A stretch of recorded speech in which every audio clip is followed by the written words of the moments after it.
Hi, everybody. My name is John. My name is Arvin. This is Behind the Scenes. Our best days. Season 11. And we just want to say we're so glad that you guys are here, that you decided to join us. Thanks for watching. Yes, thank you. And hopefully you guys have been enjoying Season 11. I think so. Great feedback. Thank you for being so kind. Yes. Yeah, well, you know, one thing that we're recording this in the spring of 2026.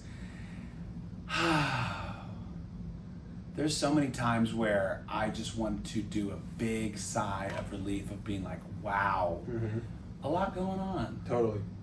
Yeah. It's not bad. A lot of good. Yes. A lot of good going Someone I was talking to the other day, they were like, they work here at Victory Church. They said that they don't drink coffee. And I was like, well, what do you do? And they're like, well, I don't do energy drinks and I don't do coffee. And I was like, what? I mean, do you do drugs? Like, how do you... I was going to make that joke, yeah. Yes. Yeah, they must be on drugs. And I'm just like, what's going on? Okay, for clarity, they're not doing drugs. Yes. But I was like, how do you stay awake? You know, we've just had a lot of things going on here within the ministry, which is not a bad thing. Like, we're coming towards the end of the year where we have the school graduation, the college graduation. We're wrapping up connect groups, spring connect groups before launching into summer connect groups. Yeah. And with the schools in and of itself, just the Bible college and the school, there's so many end of year things. Absolutely. Yeah. That you're just like, wow, this is a lot. And you're also having to get out information of like, what's to come in the summer. It's like, this is something to look forward to. This is something to sign up for. If any of you work at an organization or a ministry, you guys know that the cyclical seasons are a thing. So I was like, what do you do? And this person said, oh, I just take a cold shower in the morning. Very nice. And I was like, oh, I guess it's like cold plunging, but for a poor man's cold plunge. Yeah, exactly. Yeah. But anyways, I mean, what do you guys do to wake up? We've gotten off of, initially, we have a fridge in our room. Yeah, we do. I got away from bangs. Yeah, good call. That stuff scares me. Really? Energy drinks scare me. I mean, people like them, I'm sure. But... Dude, I coach. So I help coach in the school, and there are kids that will be like, oh, I had 3 Monsters. Yeah. And I'm just like, oh my God. No, that's crazy. I can't imagine. Yeah, their poor little beating hearts. Yes. Yeah. At like 16 and 17 years old. Wow. So we switched to another energy drink, and it's green tea extract type of thing. More natural. It's called Aspire. Good. Anyways, they're not really, they're not supporting us in any way, but I'm just saying, if you guys look it up, Aspire, it doesn't taste bad. It's got 80 grams of caffeine. Nice. It's not bad. But yeah. You get a couple of those. I've never had one. Really? I've only had Red Bull. I think that's it. I've never had an energy drink besides that. You've never had one? I've just never had interest. I love coffee. Yes. And I love like dark black coffee, like cold brew, like, you know. I can't drink coffee in the afternoons. I can't either because it'll mess me up. I'll have sparkling water in the afternoon if I go somewhere. And that wakes you up? Oh, I don't do anything to wake up. I don't even drink coffee to wake up. Good for you. Yeah. Someone told me that coffee blocks your receptors. Interesting. Like, yeah. So does that the signal telling you you're tired is turned off? Yes. So they're like, awake. It's really not really like that's what they told me. It's not energy. That's true. Yeah. I will say I do cold plunge in the morning. You do cold plunge? That will with a cold brew. Yeah, exactly. I'll have a cold brew in the morning and I'll cold plunge. And 5 minutes, 41 degrees this morning. Oh my and you're God. Set. You're just wired. It feels great. Your blood's going. Okay, so one thing that we do. Okay, we have been here at Victory for a long time. Like we said, Victory's been here for 45 years. Yeah. We've celebrated our anniversary, and we're really grateful for it. But being here, you meet so many people, not even people that work here, but people that are like, hey man, I'm all in. They're at Victory to get ministered to for a season, and then they leave. So yesterday was so strange because I was involved in this thing to where some people from the past, like Victory from the past, and they are creating like some film project. Nice. And they asked me to be involved. And I have not spoken with these individuals in years. We didn't have a falling out. There was nothing bad that happened. But it was just like, oh, you guys want me to help? And they're like, yeah, come and hang out. And as I was hanging out, I was like, wow, we're just old. Yeah. And that was the thing we had in common, is that we were old. You know? And then after that, last night I take my kids, you know, to their mom's house, and I see Reese's across the street, and I go, okay, I'm going to go to the Reese's. I go in. I see another guy who was extremely involved with us in our production world. Yeah. And he's like, oh, I'm with this other guy now, and we have our film company. Nice. And I was like, great. And he goes, yeah, I'll call you. And I go, you know what? You don't have to. And he's like, no. We need to catch up. And I go, and I ask him, I go, what are we going to catch up on? About what? About what? Yeah. And I go, you told me that you're doing a film thing. Yeah. That's awesome. Yeah. I'm genuinely happy for you. Right. But also, what would we catch up about? Yeah. And he was like, well, just life. And I go, we're old. Yeah. Like, There I it haven't is. robbed a bank. I haven't done anything exciting. Yeah. Like, I'm going to say, Yeah. and I think what's funny is, like, whenever you catch up with people that maybe you knew at one point, this is how every conversation goes. It goes, dude, so what are you up to, man? Like, what are you up to right now? And you're like, well, work and then kids. No way. And then these people, they pretend like they're impressed. Yeah. And then I go, well, what are you up to? And then they go, dude, like work and kids. Yeah, and I dude. go, great. I'm gonna go walk into some traffic right now because I don't know what else to say. Yeah, exactly. You go, same. All right. And then you high five. Yeah. A little peck on the cheek, and then you walk. His head, his forehead. Yep. Kiss on the forehead. I go, bless you, and then I drive off. Yeah. But anyway, and I think that what's funny is whenever you work at a ministry, there are relationships that you are involved in for ministry purposes. Yeah. But another thing behind the scenes is that, like, sometimes you have no issue with that person, but you're just not friends. Mm-hmm. Yeah. And when you see them, you're friendly to them. Sure, but of course, why not? In my mind, like, what is a friend? A friend is someone who's like, okay, I want what is best for you. Yeah. I'm connected with you. You know, we share some, like, I don't know, some private conversations. Uh-huh. Like, I don't know, like. Yeah. And so whenever I see another individual and they go, no, like, I should call you. We should catch up. Yeah. Because I said, first off, I said that I'm old at 41. In my mind, I go, I don't want to, I'm at the age where I don't want to spend money to go to a lunch to catch up with someone, even if I like that individual. Sure. And I want the best for that individual. For sure. But I go, they're in a different season where they have good friends. Yeah. And they're not struggling. Mm-hmm. I'm at a place where I am grateful for my friends, and I don't feel like I'm struggling right now. Mm-hmm. Like, yeah, you know. Great. So why do we need to meet up? Right. Is that bad? Guys, is that bad? I think it's practical.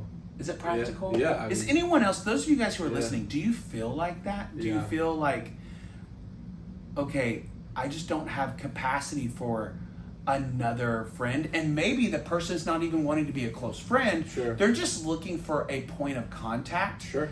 And I'm like, what we just had in the grocery store was that point of contact. That's right.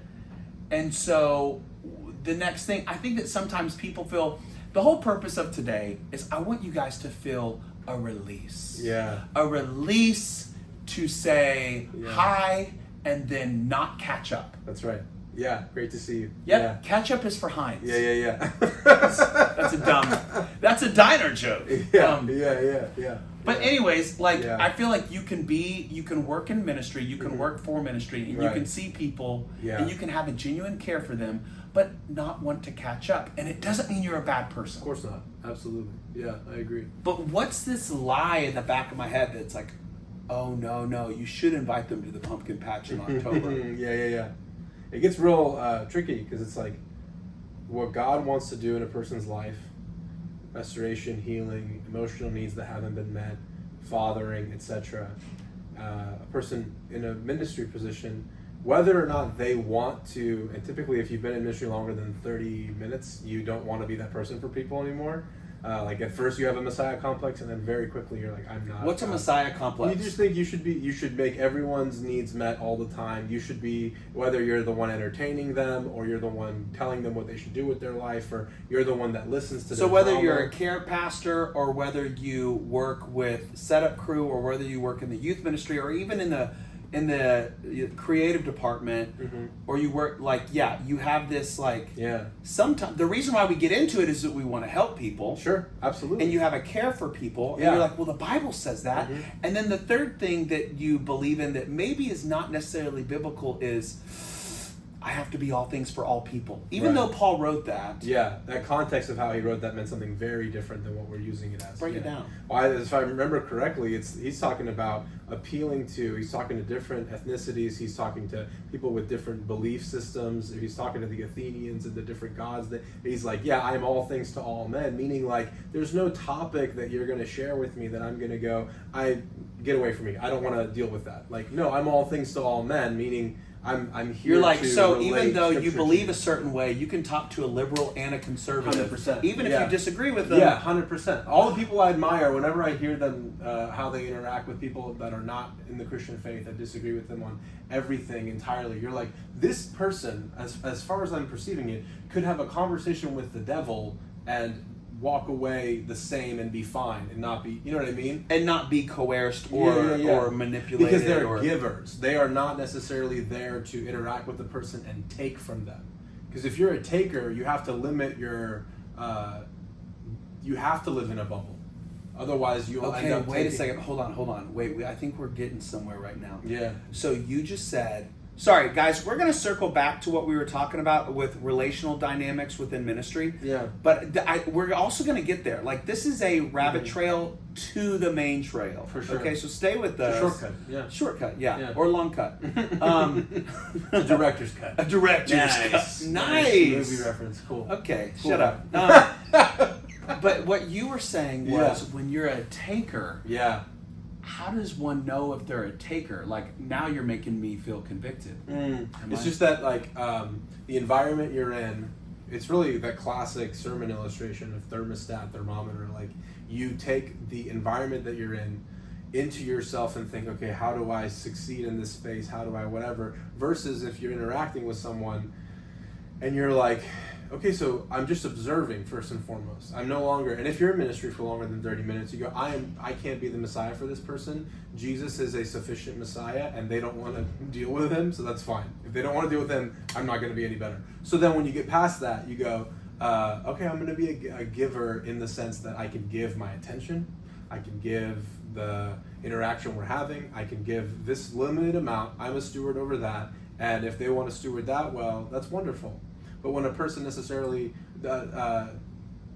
unintentionally has an interaction and then they are a taker, they're like, now I want this from you. Now I want this as well. Not only do I want your attention, I want you to father me. I want you to husband me. I want you to this me. And it's those, that sounds so crazy, but that's the majority of what is happening relationally all the time. Not just ministry-wide. Not just ministry, everywhere. like even, okay, some of you guys, if you work like an 8 to 5, or you have a job, or maybe you are a coach, and you know. Great example, yeah. And you know this parent is coming up to you after practice. The feeling that you have in your stomach, that's what tells you if they're a giver or a taker. They're a taker. You are in the lobby, you're in the lobby at church after service. Yeah. Someone is walking towards you, and the feeling that you have to either walk towards them or to act like you didn't see them and then dodge into the boys' bathroom, step on top of the commode to make sure when they look underneath the stall, because this person would. They will. They would look underneath to see if you're in there, and they would talk to you while you're doing your business. That's the type of personality this person is. But you do that to avoid them. That gut feeling is the, you can call it the Holy Spirit, you can call it Jiminy Cricket, you can call it your conscious. Sure. That individual, you're like, oh, that's what a giver and a taker is. Yeah. There's an individual, and I will not say names to protect the innocent. You guys wouldn't know this person anyways. Yeah. But this person, I don't know if they had what does ESP mean? I think is that like telepathy where you can read minds? Okay. Something to where it's like you sense. Oh, okay, yeah, like to be. The word I hear a lot now is empath. Like Empath. I'm an empath. Okay. I don't know if this person was, if this person had a sixth sense or what. This individual growing up who worked at this ministry, every time our family was having Friday night family nights, we were watching a movie, and my mom would make a meal. Now, I will say this. I love my mom, Pastor Sharon. She would always put on too much salt on her fried okra, or she would burn cookies. It was one or the other. Like we would have fried okra. I know it's such a random thing, but we would have fried okra on Friday nights with something. If it was pizza, we would have fried okra. Is that Arkansas? That's like Arkansas. I guess it's Arkansas. Sure. My mom also grew up eating squirrel, which is a whole nother thing. Wonderful. But anyways, we would have this awesome time, and then my dad did not watch movies. Like he didn't watch TV. He would watch sports. And then he just was like an individual that would walk around and walk around and pray, or he would want to play basketball with us. He would want to be active. Sure. Like he just wasn't So Friday nights to me was a special night because I loved movies, and it was the night where all of us got to watch a movie together. And this woman who worked at Victory did not know it, but without fail would call in the middle of the movie at the best part. And this woman, to me, I was like, I'm so mad at you. Right. Because we would pause the movie and my mom would talk about the worship set for the weekend service. Oh, no. And she would be like, no, I actually think we should do My Portion, which is a worship song from like Maranatha Music. I actually think we should do that for the third song, and for offering, we can do, Great Are You, God. Okay, and then, well, wait a second. I thought the choir was going to wear sequins blue. Yeah, they're wearing sequins red. The conversations that would happen on the phone during movie time. Awful.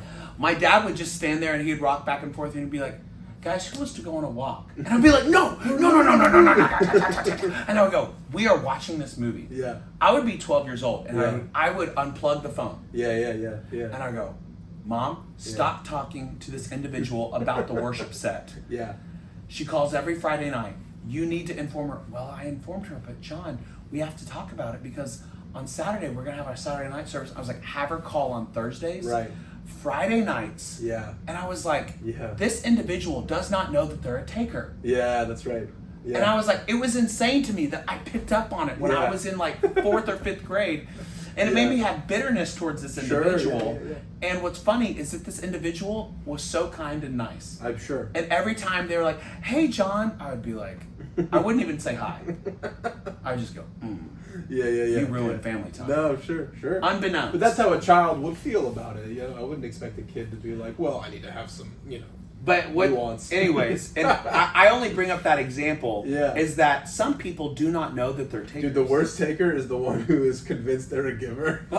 That is funny. But they're not going to listen. They're just here to give you what you need to hear. You're like, yeah. That is a very funny observation. This is a category of my life I never thought I'd ever talk about. The number of times, and I don't know how to tell people this because if I've seen a movie or if I've read a book or whatever, when people come to me and go, you need to read this book, and I go, oh, yeah. And I go, they didn't take the millisecond to go, have you read this book? Do you know this author? Because I'm sitting there hearing them misquote a book that I've read, and I'm like, oh yeah, that's great, and they go, here, you got it. Do you guys know, those of you guys who are listening, watching, has that ever happened to you where you have someone and they go, you need to watch this. Yeah. You need to read this. Right. Oh, I'm sending you a podcast right now. Yeah. Those of you who are listening and watching, hand on the Bible, how often do you watch that movie? I want you to be honest with me right now. That's very funny. I want you to, how often do you read that book? How often do you listen to that podcast? Yeah. I think it's time for you guys to be honest. I think it's time for you guys to be givers. Yeah. And it does depend on the source. Oh, that is true. If someone tells me, if you gave me a book, I'd go, I'm reading this book. But yeah, most of the time it's like, if you're a giver, if you're a real giver, then you just before, and I don't know if it was the no, but I like what you just said about the question. Yeah. Have you read? Have you read it? Or just the thought of like, is the world experiencing things when I experience it, or have they potentially, and just because, and then you feel terrible to be like, oh yeah, I've read it, when they're talking and they go, oh okay, all right, yeah. I don't want to do that. It's like when someone, it was like back in the day, people used to have funny memes where it was like the feeling that you get when you send someone a funny reel and they go, seen it, yeah. And it's like, okay, well, you brought that on yourself. You should have started with, have you seen this? Have you seen this? Yes, exactly. And that way you can protect your feelings. Yeah. That's another reason to not be online, because then everything people show you, you get to enjoy for the first time. And you go, that's wonderful. That's so funny. Oh, wow, that's so funny. So you're a proponent for not being online. I am, big time. I think I'm indifferent to the online thing. Or I was having this comment with a friend about AI. They were like, are you for or against? And I was like, it's a tool. I'm not for or against a hammer, and I'm not for or against a scalpel. Like, it's a tool. Whose hand is it in, Whose hand is it? Yeah. So same with social media. Very good. So far, social media has been used like a hammer to really do some harm. Especially, I'm raising a daughter with my wife. It's like girls 8 to 15, giving them social media is the worst. It's like introducing them to the most wanted criminal in the world. It's just the most terrible thing. It's awful what it does to the female brain. It's terrible for men too, but it's esoteric and exoteric. And men who... What does that mean, esoteric and internal, external. So for a lot of men who spend too much time online become violent toward others. Girls who spend too much time online become violent toward themselves. And I mean violent, literally. Did you guys hear that? Those of you guys who are listening and watching? Yeah. The whole like Andrew Tate thing, and then you have insert the problem of the lack of fathering that happened in the whatever generation until now, and so a lot of men are looking to these dudes for fathering, and then a lot of women are looking for like leadership guidance, whatever. How am I supposed to behave? How am I supposed to act? How am I supposed to dress? And then you add the Christianese to both of them, and it gets really weird. And that's what got me to go, I don't want to. I'm good. I'm such a better version of myself without being online on social media. Yeah, I'm online. Like, I love YouTube. I pay for YouTube. I love it. I really enjoy it. I read a lot. It's but fun. like, you're talking about social media. Yeah, specifically Instagram. Everything Zuckerberg has made, God bless him. May he, I don't know, I don't want to say there, but like, I almost said may he rest in peace, but I meant that in like, you're dead to me kind of way. Not that you're dead. Yes. That's so mean, sorry. No, that's okay. Hey, someone on staff at Meta is gonna, whatever. Right. But yeah, I just think, it's like building a bomb and then being like, oh yeah, if you click this box and say you're 13 or older, you can play with this bomb. That's a great allegory. Yeah. Is that the word? Analogy, for it? whatever. An analogy. That's what I meant. Yeah. Yes. Yeah. Here's a bomb. If you click that you're 13, you can. You're allowed to play with it. Yeah. Here's every piece of pornography in the history of humanity. Just click this button or do this thing, get a VPN, and it's all right. So how many of you guys actually have a bomb right now? Yeah, you're watching this on the Bomb Factory. Yeah. On the Bomb Factory. Yeah. I mean, if you guys really want, if you want to make it as straight and narrow like that, I think that the good thing that we have the opportunity to do is, one thing that we've talked about is the more, and we're a big proponent of this, and behind the scenes of our Best Days podcast is we're a big proponent for introspection. Yes. Of right. All right, Lord, help me judge myself. Yeah. Before it's gonna have to happen through someone else, through something else, or you do it. Totally right. So Lord, and it doesn't mean that we beat up on ourselves. I mean, I definitely do, but it doesn't mean to beat up on yourselves. But it is okay, Lord. There are some things that need to shift and change on the inside of me. Help me continue to use wisdom. Yeah. God, give me insight. Right. All of those prayers. It really comes down to prayer and reflection time. Yeah, definitely. Yeah. That's what makes you a giver, by the way, because then you have something to give. That is. Yeah. Even if it's a pace thing, like these days when I'm having a convo with somebody, I'll hear my internal talk. Will just, if I'm reacting too fast to what they're saying, I just hear myself go, "Hey, slow down. Like react slower to what they're saying. Like let them talk more. You know, because I get excited and I want to jump in, and then I go, hold on, no. Like, you know, let them. The point of what you're communicating here is the more important thing, and this is going back to friendship and relationship, and having the energy to do this for your friends is what they're saying all that important, or is the fact that they're speaking to me important? Because there's so many topics that are good. Like, hold on, say that again. This is for all of us who are in a friendship or a relationship. Totally, yeah. This is not just for pastors. This is not just for... this is knowing people, period. Say it again. Is what they're saying important? It's not as much of a big deal as the fact that they're speaking to me is important. Because there are a lot of things people will say, and you're like, I don't care about that. And it's like, it doesn't matter. I care that they and I are talking. That's the thing, you know? And I think that type of community is something that gives life. Yeah, exactly. Because you're like, really, we could be going deep in about what's the most fierce, a flathead turtle or a round-headed snapping turtle? Sure. It could be about the most random thing. That's right. You know, conspiracy theories about Mattress King. Hey-o. Yeah. Like, it's not about what, it's about who's there. It's really important that we're talking. That's right. Yeah. And the conversation is more important than the content of the conversation. Yeah, and old people will teach you that because they can talk about random stuff, but it's really that camaraderie that I'll watch my dad talk to his best friend, and they've both lived through leaving the Middle East, they've survived prison, they've survived all these things. Assassination attempts. All this crazy stuff has gone on in their life, and they're just talking about their dogs, and they just love, like, well, my dog does this, and you go, that's fantastic, what's happening here is and I bet that's such a refreshing it is, thing to just, okay, we have seen some crap, but here we are talking about our dogs. Yeah, having some coffee or tea and just talking. Yeah, that part of friendship is important to get to, and many ministry contexts lack that, and that's where it's like, that's what's missing, is that it's constant.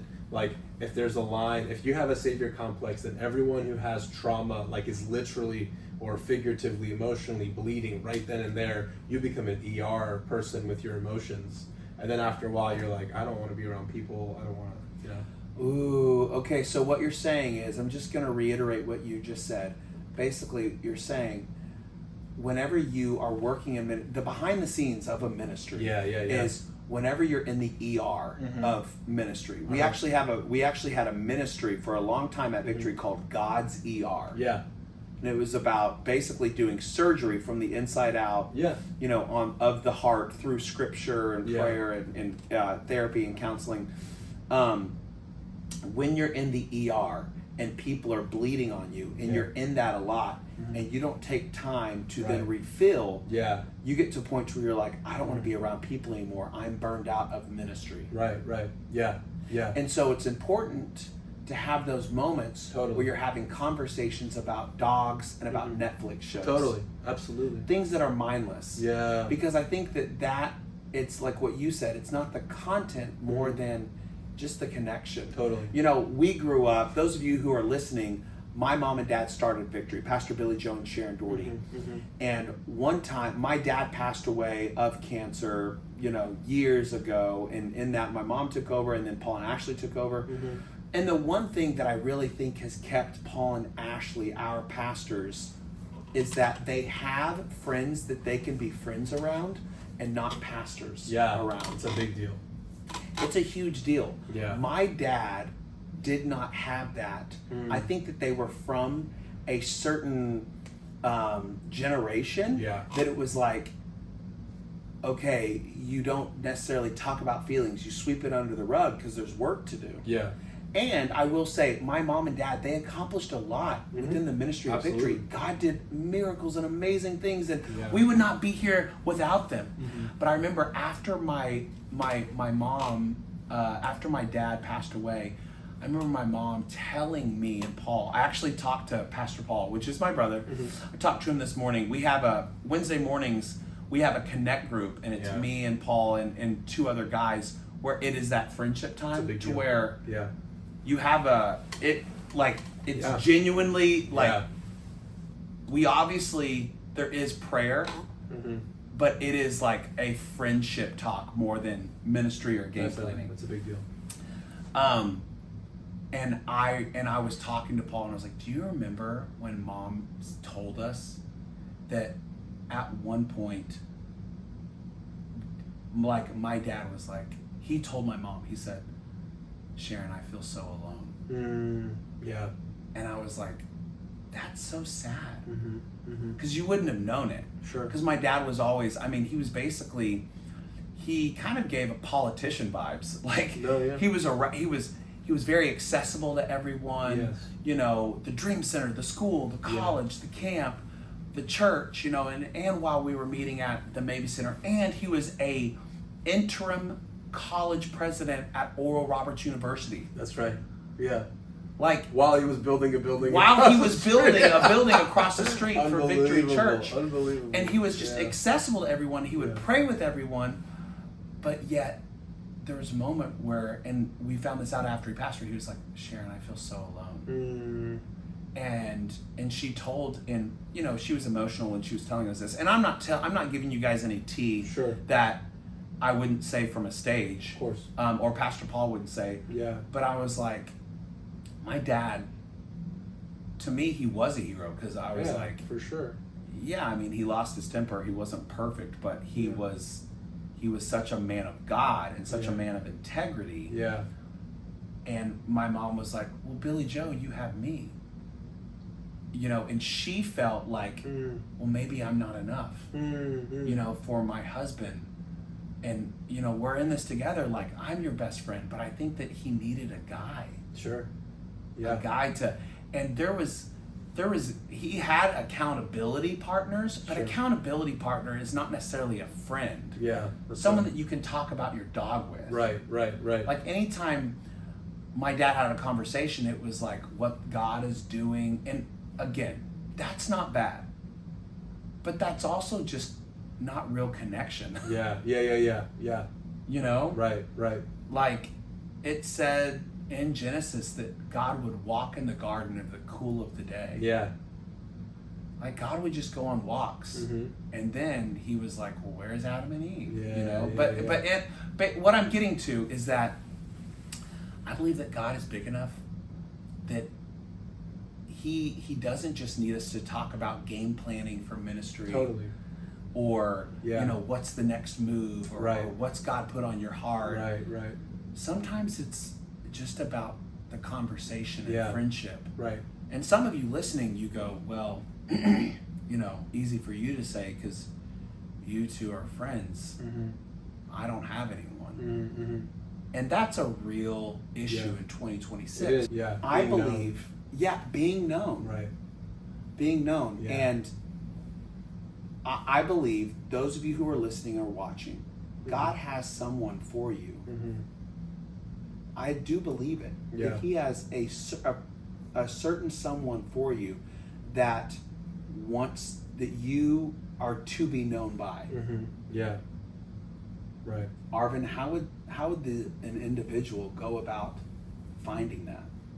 I mean, thankfully, there are services here at Victory several times a week. Like, if I'm honest, that's one of the, if I can only speak from my experience, I would say that the constant week-to-week interaction with church, that is one of the last places in society where, like, anybody can come, especially at Victory. Like, there's no essence in the air of, like, well, you know, you're not cool enough, or you're not wealthy enough, or you're not. And there are places like that in the world. It's unfortunate, and hopefully their ministries continue to succeed. But it's like, at Victory, you can, the fact that, like, it is not an arbitrary thing that there are door greeters at every door at Victory. You know what I mean? Like, so to answer the question, it's like, if you genuinely do not have any camaraderie with anybody in your workplace, or you don't have a workplace, or you work from home, or you're a lonely person, or whatever, like, come to church and be a taker for a while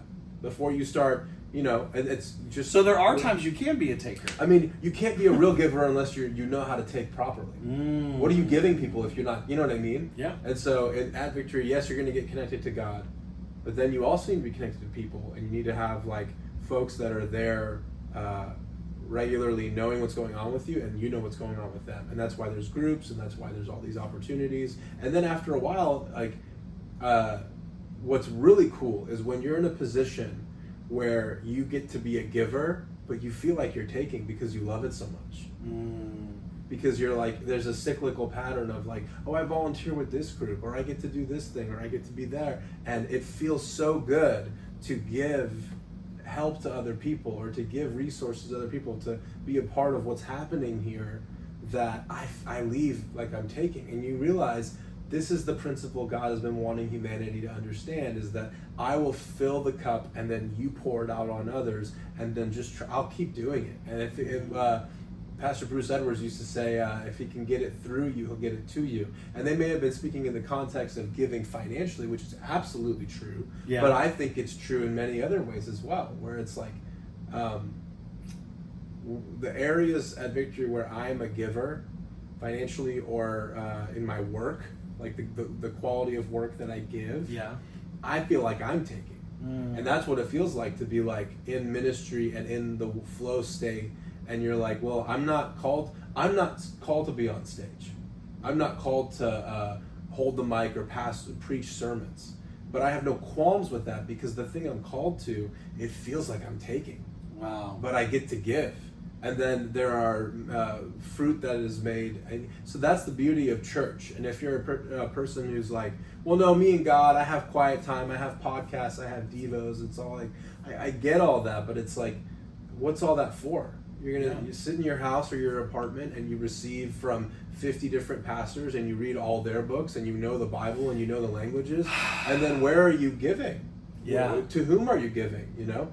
So that's where I would tell a person, you know, get involved. Yeah, get involved is a true thing. What's really beautiful that I'm very grateful for. Thank you for sharing that, Arvin. Yeah. What's really beautiful that I'm grateful for is, if someone comes to Victory, I go, 2 things before you leave. Yeah. Actually 3 things. At Victory, stay long enough to get hurt. Because if you can stay until you're hurt or offended, then you can be like, I think that you have an opportunity for growth. Yes. You know, but that's at every church. But specifically, so stay long enough to get hurt. Secondly, do a Victory production. Yeah. Do one. Yeah. Do one Victory production and be involved, and your friendship issues will disappear. You'll have plenty of opportunities. You'll have plenty of opportunities of getting closer to someone. And then the last one, go on a missions trip. For sure, yeah. Like, people who go on, and Victory has missions trips globally. Yeah. They also have relief work trips where they go to places that have been hit by a hurricane or a tornado, whether it's Missouri or Louisiana. Right. Or and then the global trips, whether it is to Ghana or to Brazil, you will find a connection in those friendships. And so anyways, I believe that, you know, the plan God has for your friend can be found in God's house. That's right. So anyways, that's what we want to encourage you with. Yeah, absolutely. But, I mean, I know we kind of went a lot of different directions today. Good stuff. But I think that, you know, the whole reason why we love this podcast is we love talking about things that you can't necessarily always talk from a podium from. Sure. But a behind-the-scenes look at, yes, Victory is a larger ministry, but it's also filled with humans just like you. For sure. People who are not perfect, just like you. Yeah. And we have a desire, yes, to help people, but also to live a life that is full, that is not miserable or burned out or, you know, burdened with things that God has never asked us to carry. Right. Wow. You know, like we want both. Yes, we want to help people, but we also don't want to be their Messiah. Right. We need a Messiah. People who work at the church. Absolutely. And we also need a life to where it's like, okay, I want to be a good dad, and when it's time to get remarried, I want to be a good spouse. Yeah. And and those things. But the only way to do that is to be able to receive, to have those life-giving friendships and relationships. Yeah. You know, and I know that I was being comedic about takers and givers. Sure. You know, if you don't know what it is, if that was over your head, that's okay. Mm-hmm. I think that you'll pick up on it. Right. And like Arvin said, Yeah. when you learn how to take in the right way, Yeah. then it sets you up for being in those giving relationships. Totally. I agree. Wonderful. Thank you guys so much for listening. Appreciate it. We love you. We'll see you next time. See you next time. Bye.